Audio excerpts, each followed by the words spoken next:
Welcome to All Natural Edge Designs. Chainsaw Dave USA here, coming at you. Make sure you like, subscribe, and comment, as we are trying to make this a priority with our busy lives.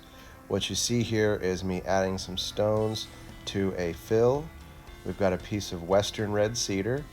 What I did is I went down to the local river, selected a few choice stones that I thought were pretty, and then we sealed up a hole that we had routed out in the piece of cedar that was a little bit decay ridden, so we added a little bit of epoxy to harden it up, routed the hole afterwards, and now I am pouring some epoxy over my stones, making sure to really try to at least cover most of the stones. I'm going to have to pour 2 pours because that's the limit of the thickness that I want to pour right now. So thank you for watching today. Please like and subscribe and share. We do appreciate it. Bjorn says, have a great day. Make sure to subscribe.